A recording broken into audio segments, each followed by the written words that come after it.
Muchísimas gracias. Es un placer estar aquí en Paraguay por segunda vez este año, viendo rostros de amigos y de gente muy comprometida con todo lo que estamos haciendo, porque este no es un esfuerzo solamente en Paraguay, sino que es un esfuerzo, Carolina, ¿qué tal? ¿Cómo estás? Es un esfuerzo en realidad hemisférico, es decir, toda la civilización occidental, en todos los países de Occidente, se está levantando la gente en contra de esta tiranía progresista, que en realidad cometemos un error cuando nos referimos a ellos como progresistas porque les estamos dando ventaja. No es progreso lo que promueven, es regresión. Lo correcto sería utilizar también en este lenguaje, en esta guerra lingüística, la concepción correcta, que es regresismo, un regresismo disolvente. Ahora, antes de empezar con la presentación, me alegra mucho saber que acá en Paraguay también se están formando lazos internacionales. Yo tuve la oportunidad de conocer a Fernando hace ya más un par de años, cuando tuve una primera conferencia aquí en Asunción, y nos hemos hecho amigos, y este año hubo un evento en Hungría al cual hice gestiones para que Fernando pudiese asistir en la convención conservadora en Budapest. ¿Y por qué Budapest es importante hoy? Porque Budapest es el único, bueno, Hungría es el único país en el mundo en estos momentos que tiene un gobierno que realmente está alineado con todo lo que hacemos. Es una piedra en el zapato de la Unión Europea. Mientras la Unión Europea trata de promover estas agendas disolventes, las agendas arcoíris del aborto, la ideología de género, el especismo o animalismo, el feminismo, el multiculturalismo, Hungría se opone. Y bueno, es importante Hungría porque Hungría se ha convertido como la nueva Roma, Jerusalén y Atenas para todos los que estamos en esta batalla, no solamente cultural, sino más importante aún, una guerra antropológica. Esto es lo que tenemos hoy, una guerra antropológica. Por una parte, quienes queremos preservar al ser humano en su naturaleza, en su diseño original, respetando su dignidad y su valor inherente, versus aquellos que, ensoberbecidos por los desarrollos tecnológicos, por el poder político que tienen una especie de proyecto de deconstrucción, de redefinición y reconfiguración del ser humano. Esa transición del Homo sapiens al Homo Deus, el hombre Dios que quiere controlarlo a todo, ¿no? Y que trata de sacar a Dios de la ecuación. Bueno, Fernando estuvo allí, hizo unos buenos contactos, y me alegra saber que ya también el gobierno húngaro sí es una buena influencia que va a empezar a apoyar también el trabajo aquí en Paraguay en la defensa de todo lo que nosotros valoramos.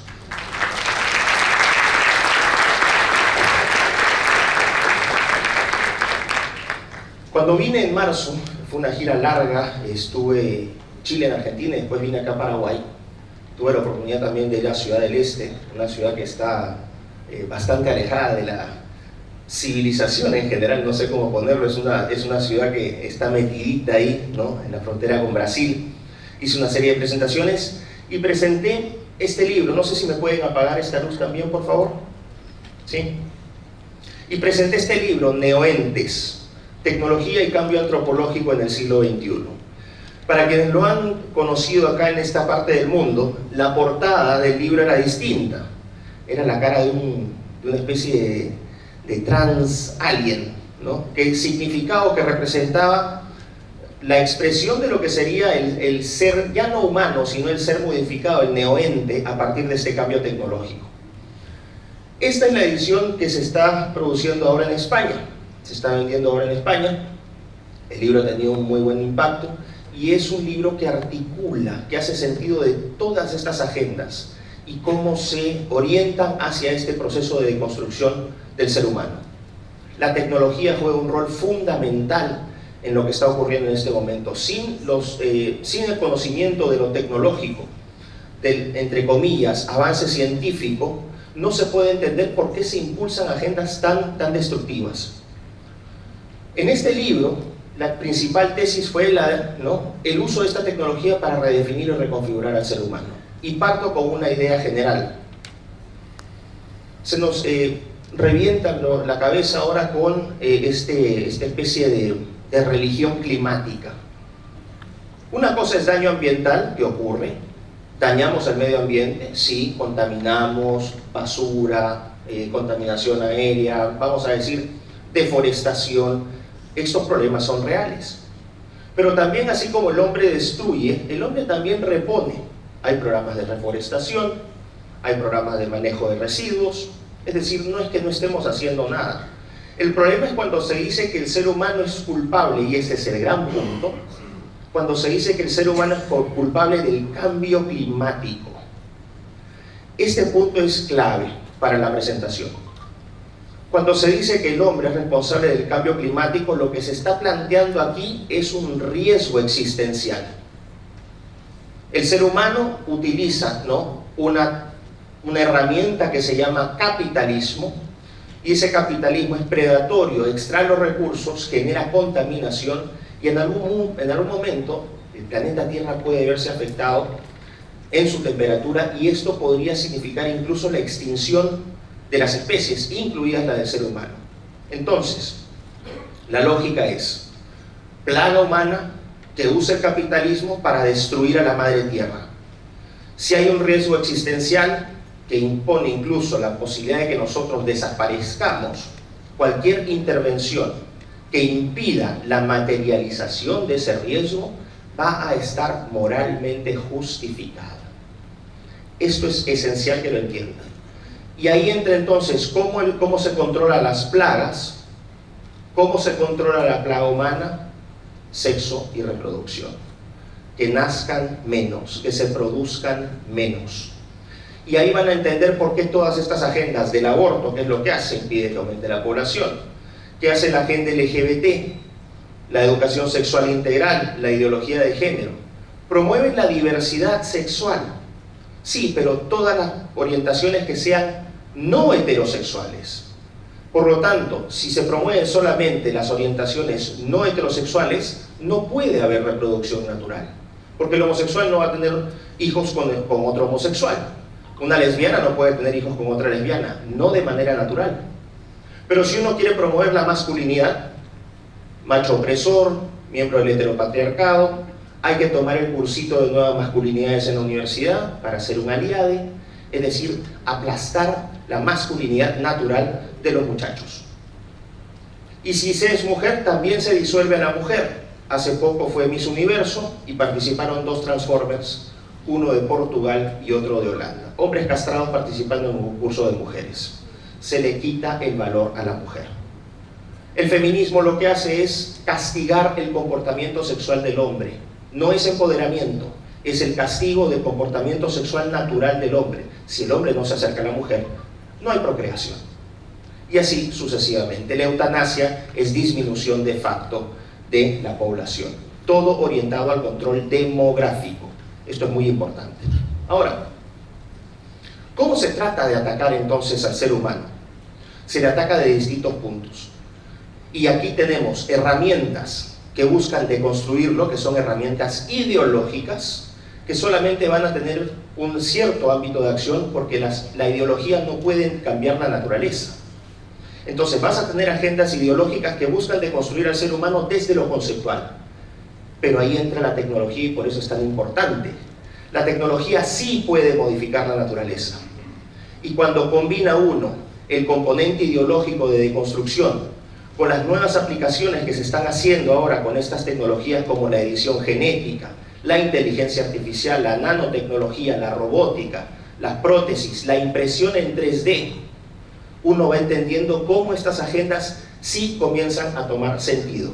No sé si han escuchado el concepto de hombre embarazado o persona embarazada. Bueno, con la tecnología sí podría ser posible en algún momento generar hombres embarazados. Les adelanto un poco de la presentación, y este creo que es uno de los avances científicos más aterradores, que ahora ustedes, a partir de células madre de hembras adultas, ojo con lo que voy a decir, células madre de hembras adultas, ustedes pueden derivar espermatozoides en laboratorio. ¿Qué significa esto? No se ha hecho todavía, por lo menos no se han creado embriones artificiales en seres humanos, pero técnicamente ya es posible que cualquier mujer de cualquier edad en esta sala vaya a un hospital, se le saque una muestra de médula ósea. Esa médula ósea va a tener células madre. Esas células madre se van a llevar a un laboratorio y de esa célula madre se van a derivar espermatozoides. Es decir, a partir de las mujeres adultas se pueden derivar espermatozoides que son reproductivamente funcionales, que sí pueden fecundar óvulos. ¿Sería necesario el hombre en la ecuación de la reproducción? Ahora van entendiendo por qué esta opresión contra el hombre. ¿Por qué se quiere eliminar el hombre? Porque se dice que es violento, la testosterona lo hace agresivo.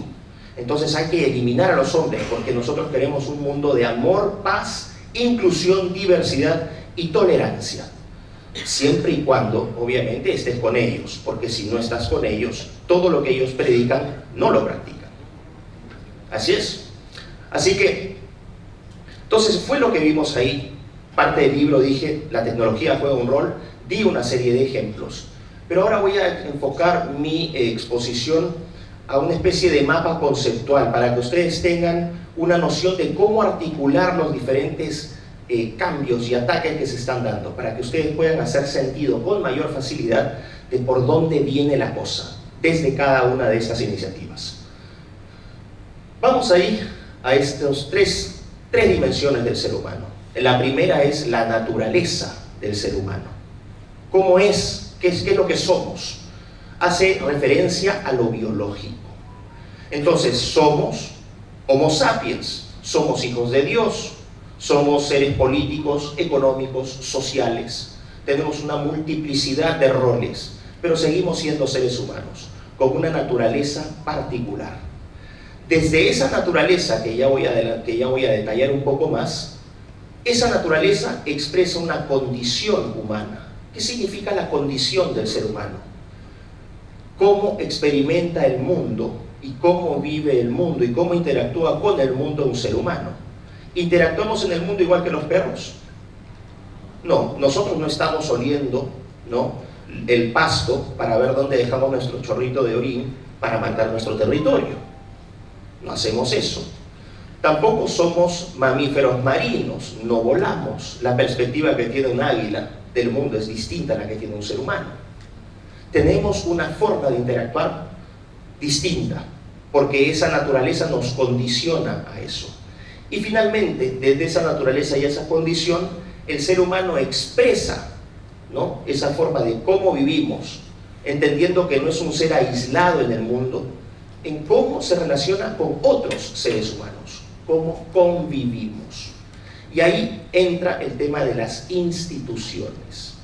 Entonces, quiero que quede claro esto: naturaleza, que determina la condición, y esa naturaleza y condición se expresan en instituciones, que son arreglos, son reglas de juego para convivir mejor entre nosotros. Esas instituciones pueden ser formales, aquellas que son sancionadas por ley. Por ejemplo, está prohibido, ¿no?, el Estado te dice, está prohibido fumar en lugares públicos. Esa es una institución formal. ¿Y por qué es formal? Porque existe un Estado que es capaz de sancionar esa ley y castigar al que fume. Entonces, lo que hace la institución es, mediante un mecanismo de incentivos o desincentivos, condiciona nuestro comportamiento. ¿Ok? Las instituciones entonces son reglas de juego que condicionan nuestro comportamiento mediante incentivos o desincentivos. Las formales, pero también hay instituciones que son informales. Y la más importante de todas es la familia. No existe un Estado que te diga, oye, tienes que organizarte como la familia tradicional, valga la redundancia. De hecho, ahora tienes a los Estados diciéndote que ya las familias no son lo que son. Y ahí entra el proyecto de ingeniería social, donde un Estado interviene para decirte cómo tienes que formar familias o qué tipos de familias tienes. Pero la realidad es que la familia tradicional, la familia, porque sería un error corregir ese término, es una sola familia, surgió de una organización espontánea que surge también a partir de una naturaleza, esa naturaleza que determina que somos hombre y mujer y que hay un dualismo y un dimorfismo sexual y que ese hombre y mujer tienen comportamientos distintos, por lo tanto expresan esa condición humana de manera distinta. Los hombres no vemos el mundo igual que las mujeres, punto. Esto no es ideología, no es religión, es biología, es fisiología, psicología, genética. etc.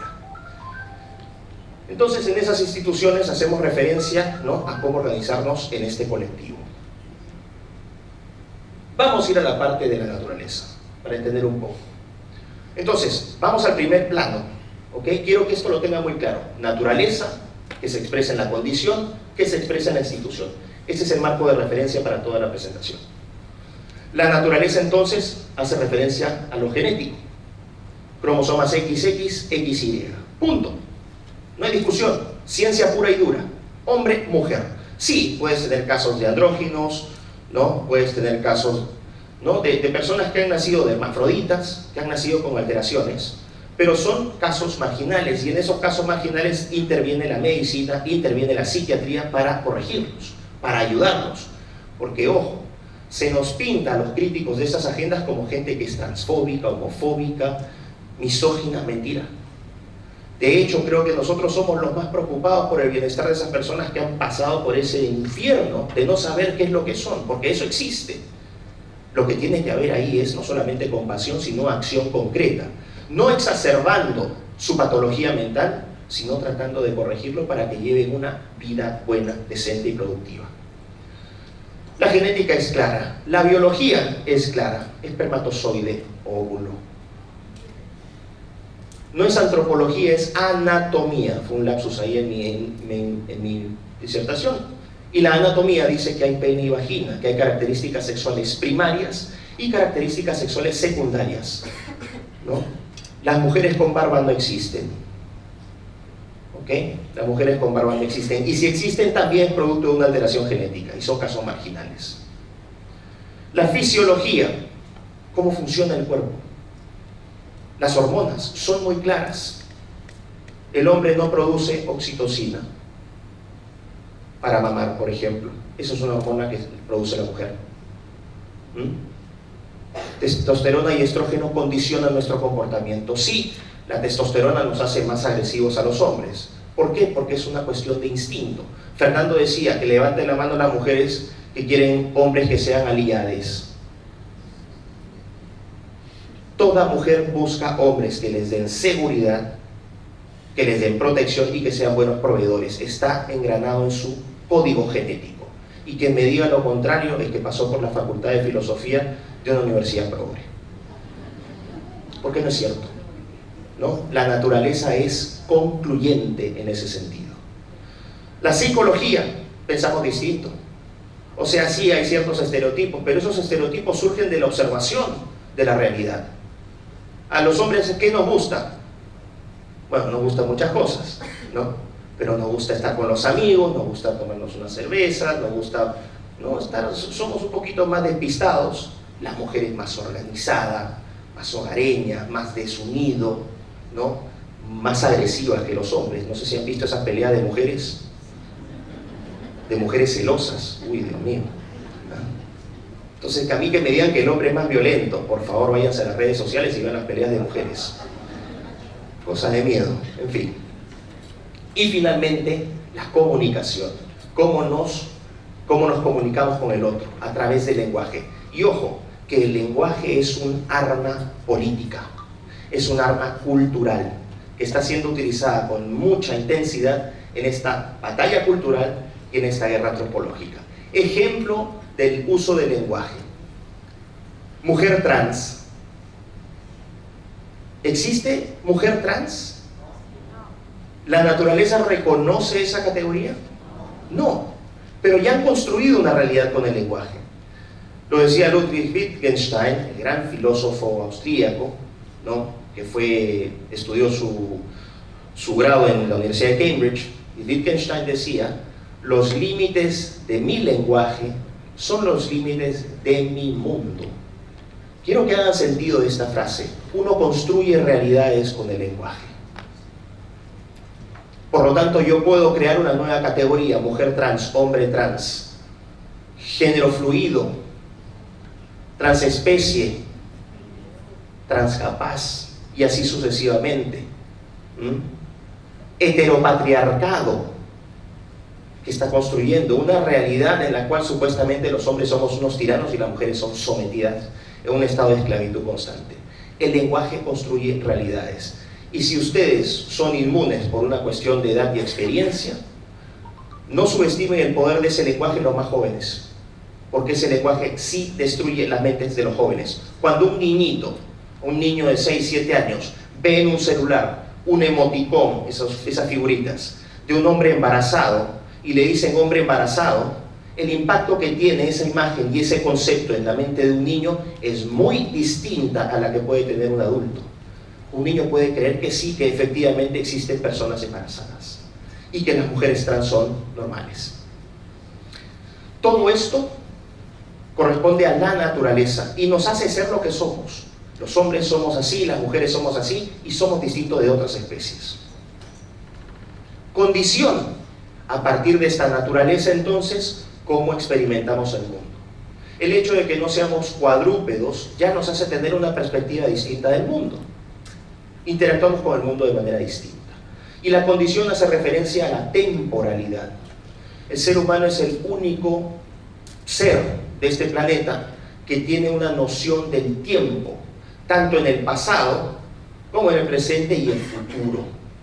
Es el único animal, la única criatura, o el único ser que entiende que hubo algo antes, que puede registrar ese algo a través de la historia, pero también es capaz de ver hacia adelante, es capaz de proyectar, es capaz de crear sobre la base de esas proyecciones a futuro. La abstracción es otra cualidad que solamente tiene el ser humano.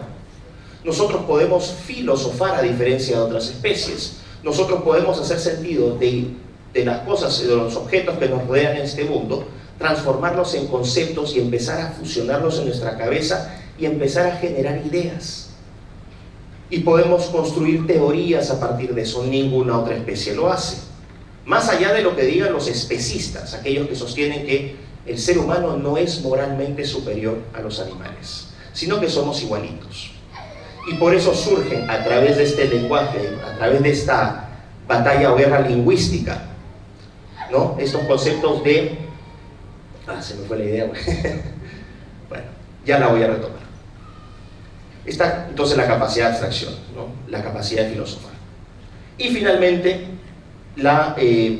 otra parte de la condición que nos hace distintos a las otras especies es la estética. Nosotros producimos música, literatura, cerámica, escultura. ¿Qué otros animales hacen eso? Ninguno. Y finalmente, la trascendencia. Y esto tampoco es una creación de la mente del ser humano, sino que es una observación empírica. Esto quiere decir que el ser humano ha observado este comportamiento a lo largo de la historia. El ser humano, por tendencia natural, cree en algo superior. Eso es así, observado a lo largo de distintas culturas en diferentes periodos de tiempo. Entonces, cuando surgen aquellos que buscan destruir a la religión y declararla un elemento de subdesarrollo, están ignorando su propio principio de evidencia empírica. El ser humano cree, y el ser humano cree en Dios. Y hay una dimensión trascendental del ser humano. El ser humano es más que un cuerpo. ¿Y cuál es la ética del paraguayo? Para el paraguayo es un bien absoluto defender la familia. Para el paraguayo es un bien absoluto proteger al no nacido. Para el paraguayo es un bien absoluto proteger los símbolos de su patria, su integridad territorial.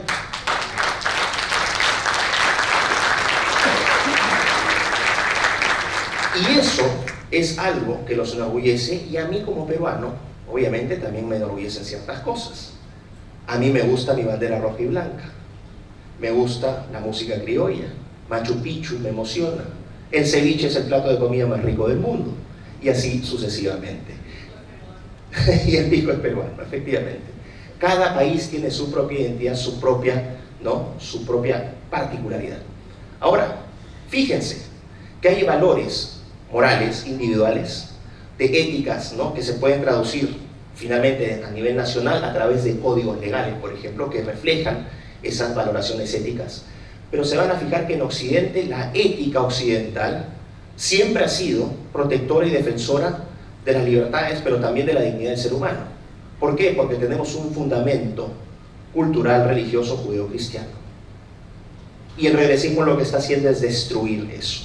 porque al destruir esos fundamentos, lo que hace es destruir lo más importante, este concepto de aquí, que es el de la identidad. ¿Cómo vas a saber dar una pelea si no sabes lo que eres? ¿A dónde vas a ir si es que no tienes idea de quién eres? Si no sabes quién eres presa fácil de cualquiera para que venga y te reconfigure y te redefina a su voluntad.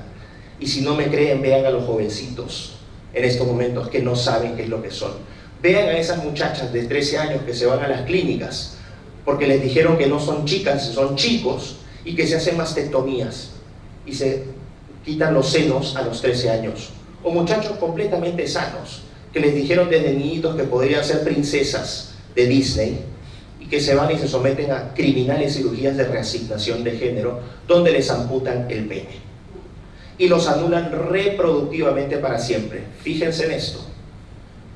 En nombre de la diversidad, no solamente anulan su identidad, sino ¿qué cosa? Anulan su capacidad de reproducción. Fíjense en todas estas agendas, lo que hacen es anular la capacidad reproductiva del ser humano. El género lo que hace es eso. El feminismo lo que hace es eso. Impide que los muchachos puedan ejercer su comportamiento sexual natural. Les voy a contar una anécdota. Hace 3 años, cuando nosotros, y hablo de nosotros, hablo de Agustín, de Nico, de Pablo, de Samuel, de otros amigos que nos apoyan en esta batalla, nosotros íbamos a las audiencias, ¿no?, a las presentaciones que teníamos en distintos sitios, y la inmensa mayoría de personas que iban eran mayores de 45 o 50 años. ¿Y cómo nos dábamos cuenta? Porque el cabello blanco era prominente en el escenario. Veíamos cabello blanco, cabello cenizo. Bueno, yo ya estoy entrando ahí, así que no se sientan ofendidos. Voy por ese camino. Pero ahora, ¿qué ha pasado? La composición demográfica de nuestras presentaciones ha cambiado radicalmente. Y eso es un patrón en toda la región. Ahora, el 70% de la gente que va a nuestras presentaciones es menor de 35, 30 años. ¿Y eso por qué? No solamente vamos a decir es por el trabajo que hacemos, que es un trabajo conjunto, porque lo que hacemos no sería posible sin los organizadores, por ejemplo, de eventos como este, sino que hay algo que nos ayuda mucho más, que es la propia realidad de las consecuencias de todas estas ideologías brutales. Ven a muchachos de 16 años completamente enojados. ¿Por qué? Porque ya en el colegio, en la universidad, sus compañeritas les dicen que son potenciales violadores. Crecen con enojo. Están siendo afectados por esto. A las chicas naturalmente les gustan los chicos. Eso no lo van a poder contener los ideólogos de género y todas estas barbaridades. Y a las chicas y a los chicos les gustan las chicas. Punto. Entonces todas estas ideologías están tratando, ¿no?, de reconfigurarlos, de redefinirlos, y se están revelando. O sea, no es tan fácil, tenemos esa ventaja. Bueno, naturaleza, condición, institución y el concepto de identidad. Ahora vamos a ir a la casuística. ¿Cómo se traduce esto en un caso real? Porque ahorita estaba hablando de conceptos, vamos a integrar un caso real. A nivel de naturaleza, la ideología de género, por ejemplo, ¿tiene efecto para cambiar al ser humano? A nivel de naturaleza, no. Tú le puedes decir, tú no le puedes decir al gen, oye, ¿sabes qué? Cámbiate, porque la sexualidad es un producto cultural, ¿no?, del cambio cultural o del entorno sociocultural. El gen no va a cambiar. Tú puedes venir con todos los discursos ideológicos, pero a nivel de naturaleza vas a encontrar una barrera total. No hay cambio ahí. Pero ahí sí entra la tecnología. Quiero que entiendan esto, y por eso es tan importante, si es que pueden sacar algo positivo de esta presentación, si están realmente comprometidos a full con esto de defender a nuestros hijos, sugiero que empiecen a ilustrarse un poco sobre cuestiones tecnológicas. No les digo que sean expertos, pero averigüen y aprendan un poco sobre la inteligencia artificial, aprendan un poco sobre la técnica de edición genética, técnica CRISPR. Vean qué se puede hacer y qué no se puede hacer. Vean ahí con este tipo de tecnologías cómo de manera natural todas estas barbaridades que se están proponiendo ideológicamente comienzan a tener sentido. Por ejemplo, cuando les hablo de úteros artificiales. ¿Sabían que la Unión Europea está desarrollando un proyecto para producir biobolsas o úteros artificiales de seres humanos? Con un financiamiento millonario de la Unión Europea. Entonces la tecnología, la ideología no puede generar úteros artificiales, pero la ciencia y la tecnología sí pueden. Y esto sí haría posible ese concepto de hombre embarazado. Entonces se entiende la relación entre tecnología e ideología. La tecnología materializa estos cambios. A nivel de genética, ya les dije, ya existen técnicas para modificar células madre. A nivel de, vamos a decir, de fisiología, se pueden ahora crear hormonas artificiales, se pueden crear proteínas artificiales. A nivel de psicología, ¿qué se está haciendo? En los colegios, desde chiquitos, a los niños se les viste como niñas, a las niñas se les viste como niños. Ahí está atacando este aspecto. Y el lenguaje, que ya di un ejemplo. Condición, aquí sí entra muy fuertemente la ideología, el arcoíris. Piensen a nivel de historia, les hablaba del concepto de identidad. ¿Qué se está haciendo? Se les está enseñando a los más jovencitos a odiar a sus países, a odiarlos, y se borra la historia cuando se tumban abajo un monumento de un héroe o de un vamos a decir, de un conquistador o un prócer. Lo que se está haciendo es redefinir y reescribir la historia, porque aquello que desaparece no existe. La historia se reconfigura, hay un revisionismo histórico brutal. Un revisionismo histórico tal de que ahora poco menos han surgido estos historiadores de las mejores universidades del mundo, que ya no lo son, diciéndonos que poco menos la población en Grecia durante la época de Platón era 90% homosexuales. Todos eran homosexuales. Da Vinci era homosexual, Napoleón era homosexual, todos en realidad finalmente eran homosexuales. Revisionismo histórico. Destruyes tu historia, destruyes tu pasado, que es una componente de la naturaleza del ser humano, registrar su pasado, y afecta su identidad. Filosofía es otro elemento donde la ideología, el regresismo entra con fuerza.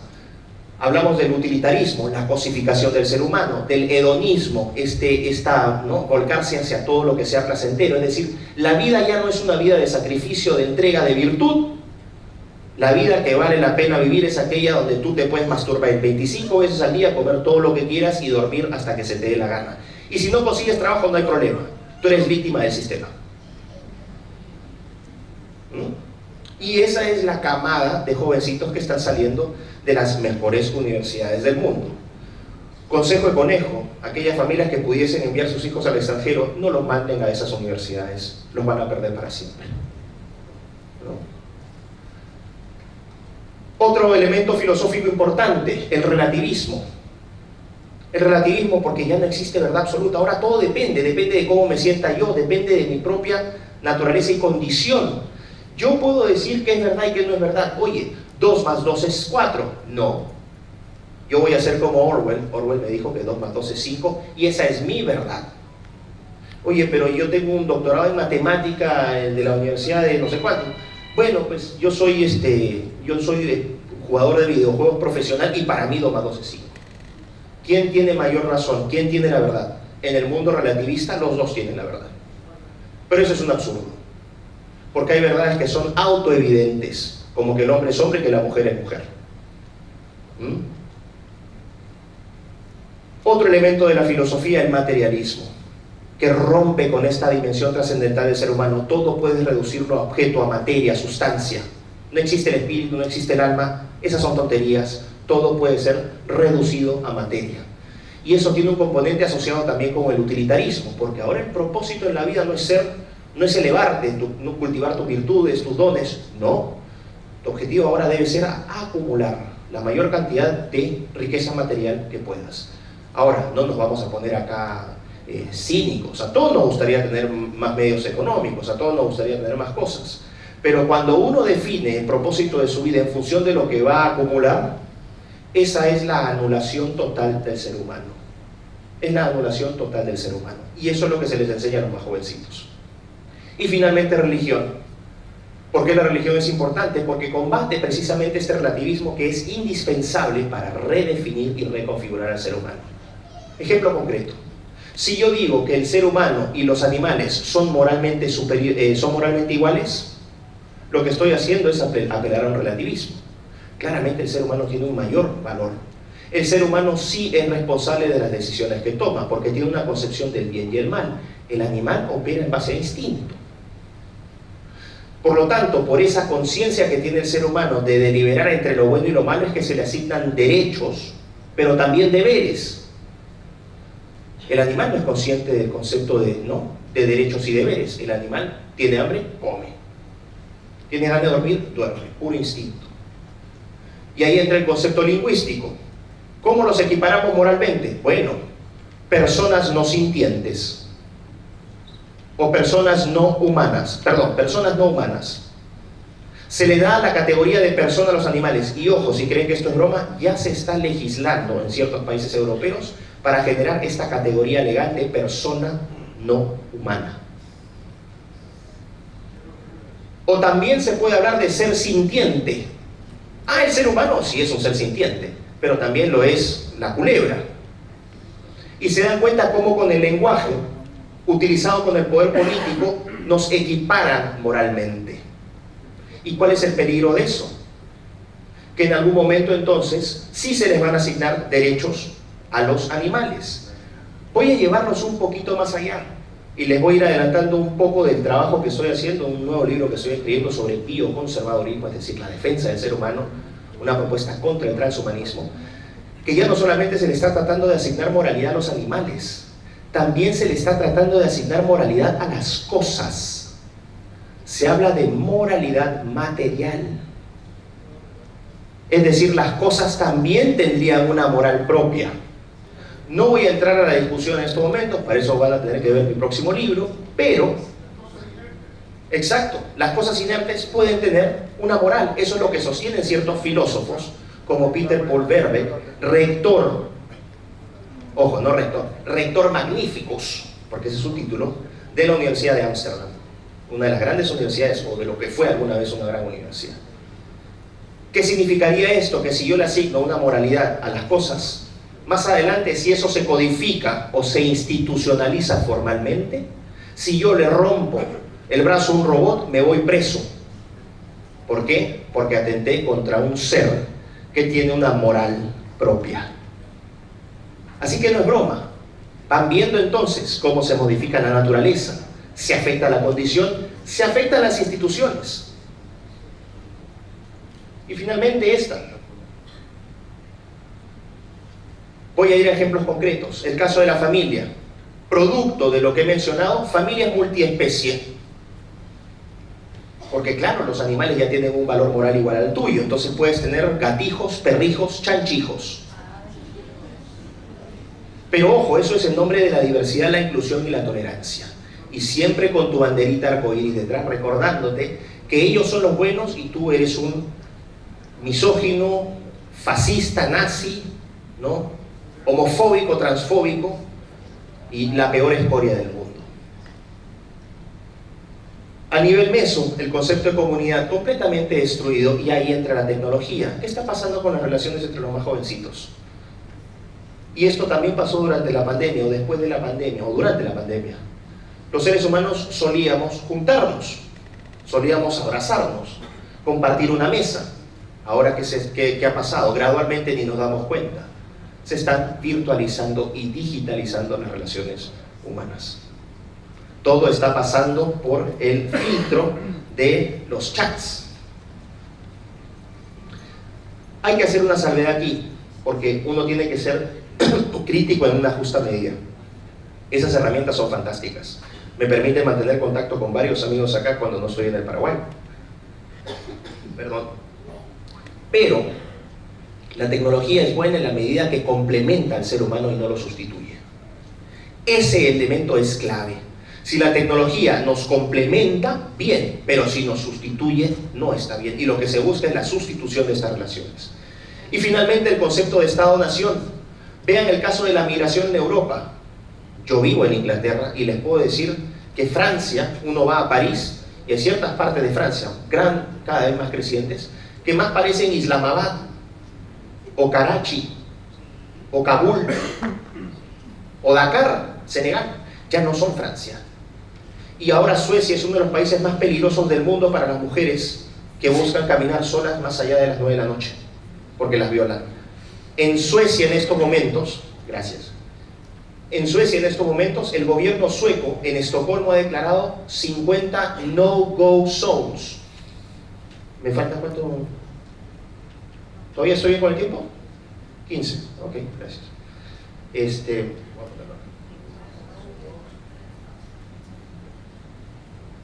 50 áreas prohibidas, donde ni siquiera entra la policía sueca. Pero todo en nombre de la diversidad, del amor y la inclusión. Ahora es crimen en las escuelas suecas izar la bandera sueca. ¿Por qué? Porque ofende a los que no son suecos. Y esto no lo dice alguien que habla de la teoría, yo vivo allá. Vivo en Europa del 2009 y he visto cómo el continente ha decaído de una manera espeluznante. Y honestamente, no quiero, voy a apelar a la de Roger Scruton, voy a ser un pesimista responsable. Realmente no veo la cosa muy bien para el futuro. Yo creo que nuestros hijos y nietos nos van a odiar porque no hemos hecho la tarea.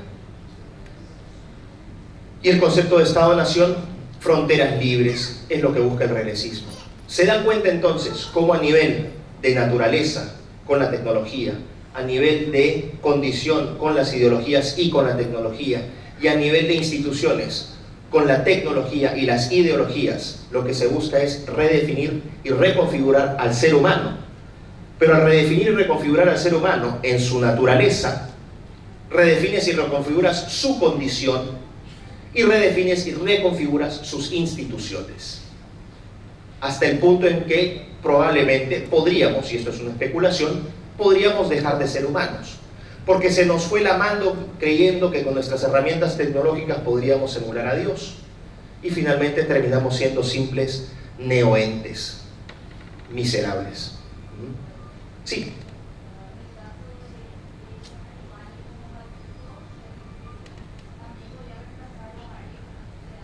Ah, por supuesto. Voy a ir más allá. El año pasado en Berlín se realizó la primera marcha zoofílica. Marcharon estos amantes del amor, todos desviados sexuales, pervertidos sexuales, abiertamente, con sus perros, con sus gatos, había incluso un par de chanchitos, cabras.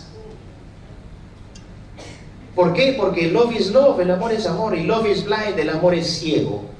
Y tiene que ser libre. Ustedes fascistas nazis tienen que estar libres de prejuicios. El amor no tiene barreras de religión, de sexo, de cultura, de color, de especie y de edad.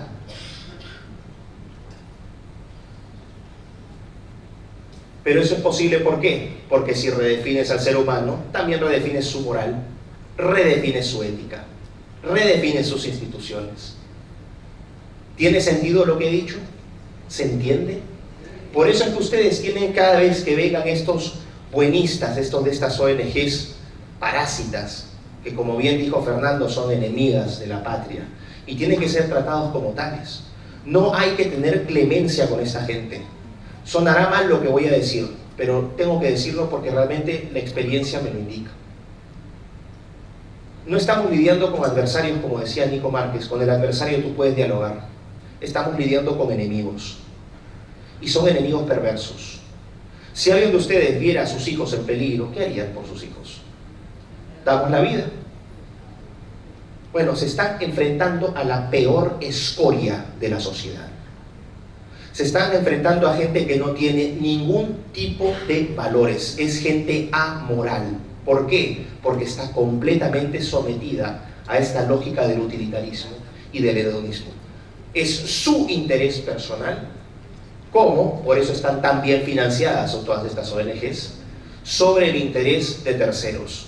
A ellos les importa un pepino sus hijos, su familia y su país. Son gente apátrida, son gente fracasada, frustrada. Vean el perfil de todas estas personas que promueven esta basura. En todos los países es lo mismo, la peor escoria de la sociedad, los peores. Y los peores están tratando de imponer, ¿no?, sus resentimientos sobre nuestras familias. Bueno, perdón, pero tiene que haber gente que salga al frente y defender a la familia y a nuestros hijos bajo todos o por todos los medios disponibles. Yo no descarto ninguno. El que quiera entender, que entienda.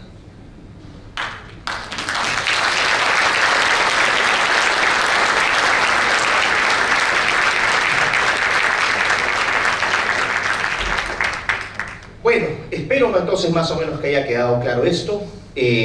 Ustedes pueden ir viendo caso por caso y van a ir articulando en este mapa mental la naturaleza, condición e institución. Creo que les va a servir para hacer un mejor sentido de todo lo que está pasando. Y finalmente, si es que me permiten, como decimos en Perú, un pequeño publi cherry, ¿no? Hace unos meses con Agustín Laje, con el gran Agustín Laje, que ahorita está feliz ahí en Buenos Aires celebrando el triunfo de Milei, y Nico Márquez, que ya va a estar también con nosotros, que también estuvo celebrando el triunfo de Milei. Yo soy un poquito más escéptico, yo solamente deseo que a Milei le vaya bien, porque el éxito de Milei es el éxito de la Argentina, y el éxito de la Argentina es el éxito de todos nosotros. Así que ojalá que le vaya bien.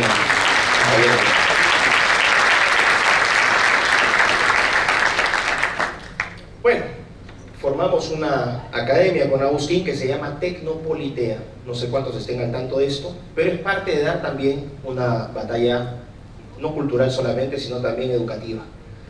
En las universidades en todo el mundo lo que se está haciendo es estar suprimiendo todos los cursos que nos hacen humanos. La filosofía está siendo eliminada, el arte está siendo eliminado, pero todo en nombre ¿de qué? Del progreso científico-tecnológico. Por lo tanto, ¿qué tienes que estudiar? Ingeniería, medicina, carreras científicas, programación, pero olvídate del arte, olvídate de la cultura, olvídate de la historia. No, eso no es tan importante.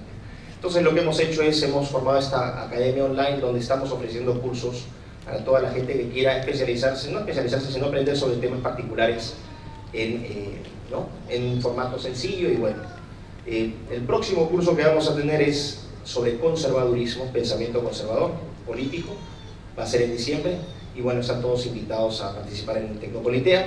Y finalmente, darle las gracias a Paraguay, que siempre me recibe con mucho cariño.